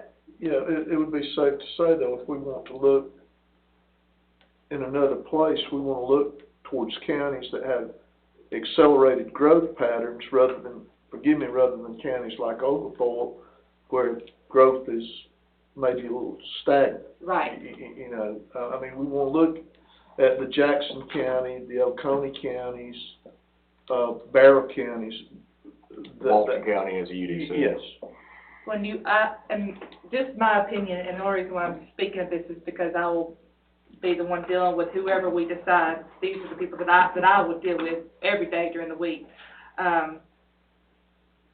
But when the amount of people that we have coming tomorrow, the amount of people that are truly interested, and we all really want a good comprehensive plan, we need a firm or agency that can accommodate this many people, that can accommodate this size of meetings and information and changes, and that can actually, you work with and help for us to make decisions on. Does that make sense? Yeah. To where if you do a smaller firm and it's one or two people in the office, I do not want to degrade anybody's performance or business, but that could be overwhelming. This size of a county, this many people that are wanting to be involved, that are interested in doing this. Well, like Dennis said, you could reach out to Walton County or whoever, Jackson Bank. Yeah, I mean, that'd be part of the RFP process if Yeah. you do one, you And see find who they out actually use. who's Yeah. used to get references. I mean, I know. It's not just, and forgive me, I don't mean to interrupt, but I mean, it's not just physically who can do the work and whatnot, it's also, it's also a firm that either can or partner with, a PR firm. I mean, because the advertisement of it, to get the information you need, to understand public comment. The understanding of our county's particular needs. Yeah. I mean, it's a whole ball of wax. And It's at a one ball of time, wax. we had a planner, Doug Appler was the planner. Yeah. He was trying to. Yeah, I mean, it's the questions you ask. I mean, not to be sexist, many women know more about cars than I do, but, I can send my wife to buy a car, and the salesman will ask her, what do you want? She'll start talking about color and that kind of stuff. So, yes, I think regional commission, obviously, they do a 100% job on meeting deadlines, when you hold a hearing, when you run the ad, and that kind of stuff. The questions they ask at those hearings, the way they guide, a good salesman says, well, do you need a lot of torque, a lot of horsepower? Where do you drive? What's your mileage? What kind of reliability are you looking for? Well, you need a consultant. The person who runs those meetings needs to ask those kinds of questions, and I have not seen regional commission ask those questions. And it's not just asking the question, it's processing the data that comes from that question and then turn around and giving a recommendation. Yeah. I mean, we can accept it or not, we're gonna be a voting member to adopt it. I got no problem saying, thanks for the information, but I want green instead of blue. I got no problem with that, but I would like a professional, and I think what I've seen in the past is just, I think it's a fair statement. they'll get the information and then say, what do you wanna do with it? And That is it's- a fair statement. Everyone that I've been involved, you just hit on something really critical to me, everyone that I've been involved in the past has been designed purely based on opinion. There's been really no factual information put into, the design of the plan. We gotta get above that. Right. We gotta elevate ourselves up to that level. we don't wanna pick on Will, but I see him back there still, but, I mean, that type of process is really what I think y'all from a P and Z board would be looking for. I can't tell you how hungry I am for it. I volunteered for this. I feel like I'm drinking from a fire hose. I worked hard on what y'all turned down tonight. I went and drove around, looked at the properties, looked at the map. I didn't just show up and, I'm trying to put effort into this. I live here, raised my family here. This means something to me. I've got my first grandkid, so this isn't just about me right now. I'm trying to look ahead, and I want to be a part of the process, so. Good. Absolutely, yes. So, tomorrow you go to the meeting, and then there's a possible July 26th agenda item in considering going out for RFP, or? I think it needs to go to one more work session, because we'll be able to take back from whatever tomorrow's is and then discuss it just determined we need to go out from RFP. So You wouldn't wanna do it at a meeting, a voting meeting, I wouldn't think. 8-2 work session on this topic? Well, I don't know, you might get enough knowledge to do that. A bid, I would make. You can put comp plan update on the There agenda you for go. A2, and if the update is, we ain't got nothing yet, Oh, yeah, I wasn't gonna get particular on the yeah, agenda. but I'm saying, if you want But to the date, as a placeholder, 8-2, okay. yeah. We discuss then and then make the decision at the voting meeting about whether we're gonna go with the regional commission or go look for an issue an RFP for some other direction. Yeah, whether we have to vote on it or not, again, it's one of those things that if we decide to go out, we're gonna have to take an action to probably, approve a vendor at any time, sooner or later, or approve the We'll selected have to vendor. advertise for it. Yeah.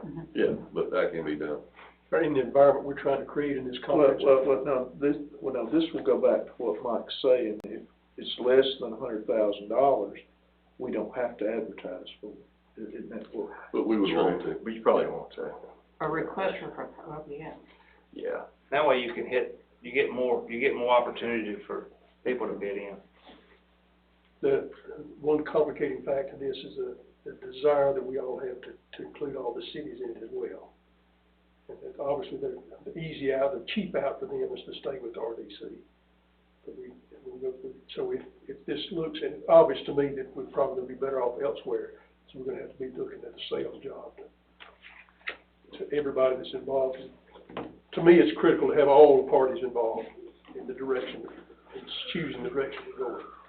So, Yeah, and just a thought on that. I mean, if part of what you end up hiring somebody to do is not just your comp plan, but also to revise your zoning ordinance and tie the comp plan to it, that would be a component that the cities might not want to participate in, and that's up to them, but.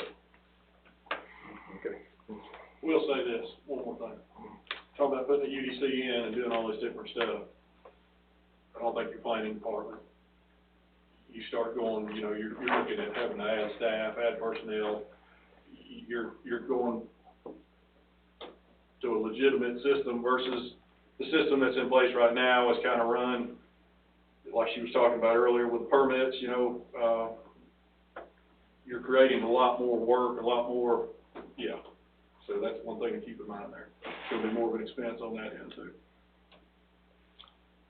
Yeah, I mean, I don't disagree with that. I mean, from what you've seen, obviously you work in some different counties, some that do it. I mean, it seems like it's either A or B. There's not really this gradation. It's either you do it the way it was done 100 years ago, Yeah. or there's this much more professional system, and there's really not much in It's between. way more progressive, you get into more urban areas, Derek will know with the engineering side, but, their goal is to break those map amendments and figure out a way to convince you guys to get what they want out of it. And you're seeing that in Jackson County and the west side of the county, and, all the other counties have already been lost, so to speak. They have just, their comp plan's ever changing. So Jackson County did try to stick to the comp plan for many, many years, but I think over the past 4 or 5 years, it just busted loose on them, and they have faced lawsuits and litigation and just a lot of different things. So they were overwhelmed. What's that? By not being prepared, they were overwhelmed. Correct. You're 100% correct, even on the planning side, and all that stuff. It all kind of went hand in hand, and they did implement the My Government type thing for the permits and stuff like that, and, so they would be good people to talk with, so. Well, I think that echoes my comment from our last meeting about what's gonna take place on the west side of our county. I mean, I've seen more articles about that since you mentioned it. Wow. Good meeting. Thank you, gentlemen. To both of you P and Z members, thank y'all very much. It is a hard job. I've done it for about 4 or 5 years. I can't remember. I did go out just like you, sir, and look at those properties. It's tough. When you do it right, it's tough. I get it. Oh, it's not as tough, no, I ain't rooting for this, I'm not trying to be a. No, I don't mean that way. I'm talking about I it. appreciate the opportunity, and I will put To as do much it into right, Yes. yeah. You don't have, certain people don't have to look at properties to do it right, but I appreciate what you done and how you done it. it's good to take all that into consideration. Piggyback on what Will said, I had felt from the very beginning a little orientation into our purpose and what we're there to consider would be helpful. I would like to know what you all feel like is important when we review these applications. For instance, I kind of felt a little goofy here tonight with not having an answer. Did you all consider the zoning of the properties around the one over there? Personally, I did. It didn't come up at the table to be an issue, but I did because I felt like, you know, there's some R1s and some R3s over here, and there's some A1s over here. So I kind of felt like, yeah, it's okay. But, you know, it would just be good to know what you all feel is important and quit chasing rabbits. We put all kinds of stuff on the table, and we get off on some stuff. It's like, if it's not important, you know, let's don't. Mike, could you make time to hold a class? Yes, that's something you and the board have already asked me to do, and Linda and I just haven't scheduled it yet. But we need to do that. Sometime in August? Yeah. We go ahead and give you a month's notice? Sounds good. We'll get it done, yeah. But it sounds like, but I would just sort of be doing the basics of zoning law. So the challenge for y'all now, and it's been this way for years, the current comprehensive plan is so ambiguous that you can take any opinion, you can take any position you want, and you can justify it inside the bounds of the comprehensive plan. And so, in my mind, I need a plan that is a plan that has some lines, that draws some lines in the sand, that this is okay here, and this is not okay here. So a lot of the decisions that come to y'all and then come to us are made by that line that is already drawn. You can ask for an R1 over here if you want to, but the comprehensive plan says you're not going to get it. So I can tell you up front you're going to get denied. That's what I'm looking for in a plan. And the information that y'all have to work with is you don't have enough of that. There's not enough of that structure there. So every decision that you look at is it's one at a time. It's not about how is this part of the plan. It's does this decision fit this little area that we're talking about? And we get to the next one. Does this decision fit in this little area? It has nothing to do with this. Where does this decision fit in the big picture of things where we're going? And that has been absent through this whole process. It's like that attorney said, it appears. Yeah. So that was the other thing I was going to suggest. So that's the kind of insight that you really cannot get from me. So after I've done maybe my little basic talk, you might, you know, I would suggest, I'm just throwing this out, maybe a joint work session of the Board of Commissioners and the Planning and Zoning Commission to talk about these kinds of things. I'm more hungry for that insight than I am the other stuff. I've read through the book, I've learned it as best I can, and I can go back to it if needed. I don't want to send something to you that hasn't been well thought out and done all my homework, and I can justify, you know, the vote that I've put on the table. I think Terry said it. I don't think anybody can beat what he just said. That's exactly the same sentiment that everybody in this room has. So we'll get there, I promise. In the meantime, we do the best we can. Yeah. Well, what you got? Offended by us. That's awesome. Thank you, gentlemen. Have a good night. We're adjourned, I guess. Yeah. Adjourned. We didn't need a motion. As long as there's no objection, the chair can adjourn. Hearing no objection. Yeah. Meeting adjourned.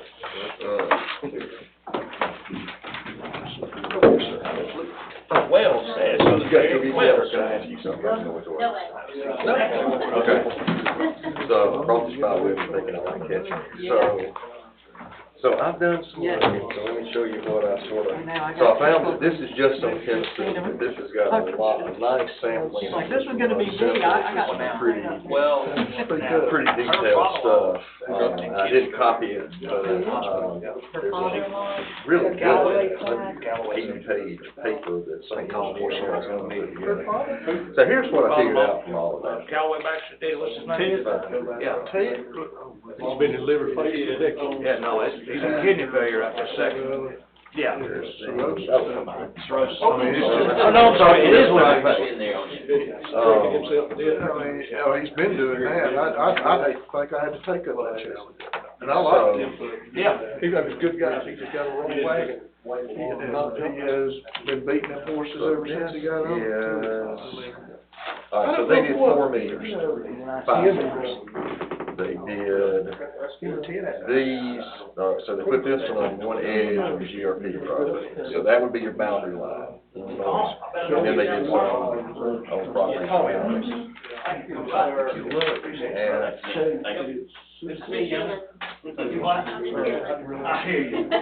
yeah, this is the one on the boundary line. So they're using something called, so this is DBA as opposed to DBC. And A does seem to be the appropriate one from all that engineering stuff I read that you understand better than me. They're doing something called the DBA equivalent. So it's, you take 5-minute equivalent and average them over the days to get it. But here's what you got on the boundary line. You've got a DBA equivalent that's very consistent in the upper 60s. That's the level. All of these ordinances I'm looking at, with very few exceptions, maybe 1 or 2, are going to set your DBA equivalent at the boundary of the industrial property at 70. So they had in their report that you're looking for, you know, they had these WHO guidelines that within the residential area, you're looking for these targets, basically 55 target outdoors. And they measured, so everything they got on these, so these are the 4 properties that are a half mile, give or take away. You've only got one that's really above that 55 level, which is, well, I'm sorry, that's using a different measure. Let me look at the north this is the one you want to look at, I figured out. So yeah, you got only one above it, and it's barely above it.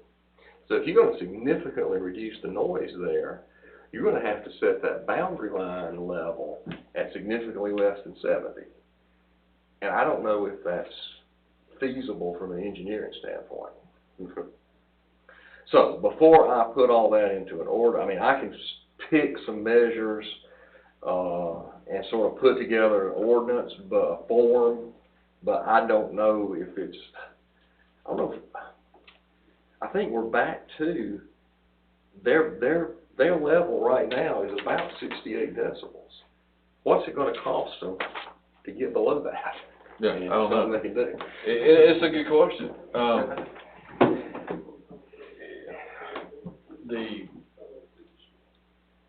But the baseline measurement was taken after they were operational.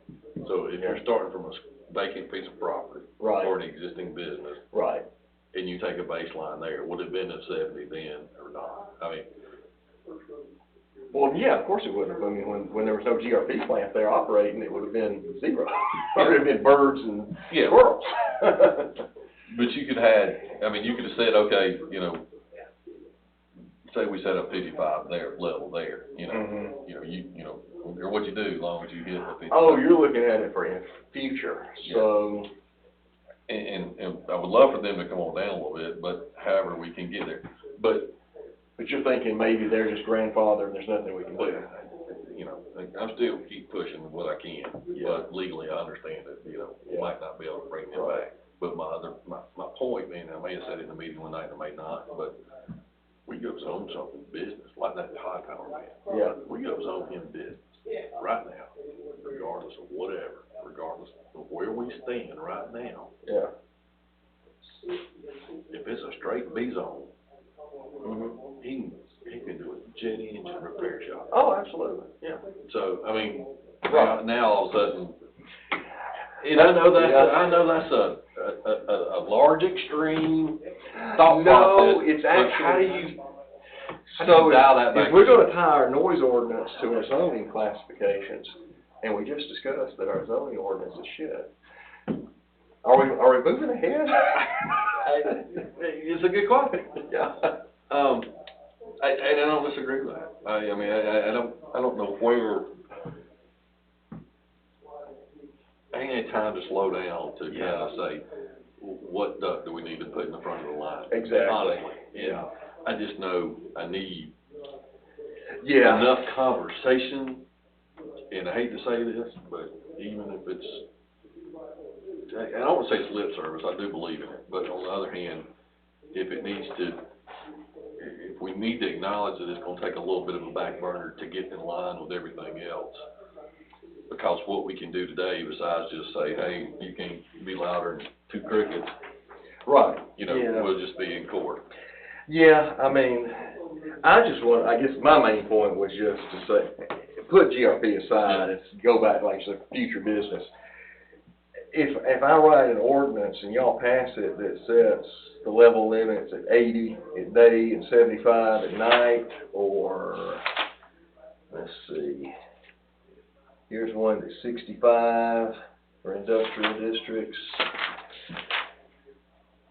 Here's one that's, and this is a really common, so this one does continuous versus impulsive sound. But you've got there again, 80 decibels, including impulsive, 65, 55. Yeah, I still don't know what level to set it at. And some of that too, I mean, and I'll go, Another thing we gotta have is we gotta go out and buy the right meters that will give us the right measurements. And we have to have code, and Christopher Roach, I don't doubt that he could learn it, but he would have to go to some course so he could get testimony that's supportable. I mean, and the other thing is that you talk about the continuous, you know, there's a duration of some ordinances I've seen, or I think I've read, have like durations in them. For example, like during the middle of the day, you know, going back to the jet engine thing, if a jet engine noise lasts for, 5 seconds, that's not really a violation. That's right, although I gotta say, that one from that engineer in Arizona, he was really good. One thing, what was it there? Don't know if I can find my note about it, but, yeah, so you use this EQ logarithm that's more suitable for factory noise, according to him, that sort of thing that Gina Ward complains about, that sort of, just rumble. Right. But, I couldn't find any ordinances that measure the LAEQ that do it, that they mostly do it by maximum sound. So, I mean, not that we couldn't invent one, but, yeah, I don't know. I got into it and I realized it's a lot more complex from a technical standpoint than I realized it was. Yeah, and again, I mean, and if, not to say, I'll say it's not my profession because it's a different type of engineer. Yeah. But if we need to go, with a Pelican, if those are the guys that we want to use, or if there's another group out there that is.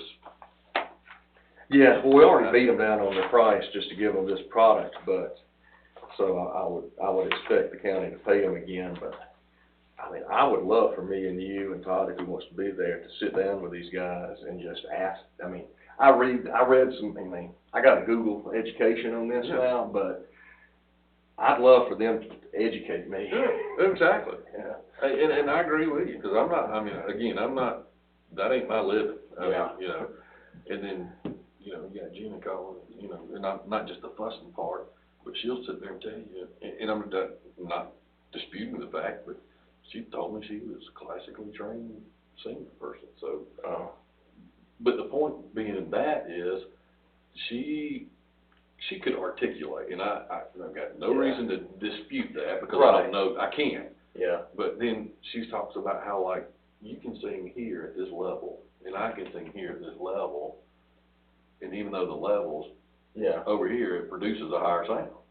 Mm-hmm. So you got this equipment running, you got this equipment running, and harmonically they end up. Oh, I see. And I'm like, oh, okay. Yeah, so that's part of what my day of Google learning taught me is what, and I don't even remember it now, but you have the A standard and the C standard from the international I don't remember. There's some group of engineers who do this stuff who have written standards, just like, Underwriters Laboratory and that kind of stuff. There's a book of this stuff out there. I couldn't learn it if I spent the day. I'm not an engineer, but these guys could explain it to us. Yeah. And maybe that's the next step before we just try to write an ordinance. I agree. Okay. I got no problem with that. Okay. So how do we get that set up? I would say that you have done the homework based on what you were asked to do by the board, and that you would recommend that, one or two of us, plus the chairman, maybe Okay. sit down with one of those engineers and just have a fact-finding day, or hour or 2 hours or whatever, and help us get a better understanding of where we could, can't go. We're doing part of the comp plan. I mean, it can just, to me, kind of rolls. Okay. Thank you for bringing it up on the comp plan, by the way. Yeah, I mean, to me, that just kind of rolls, Yeah. part of it is, that, well, if this will do it, let's just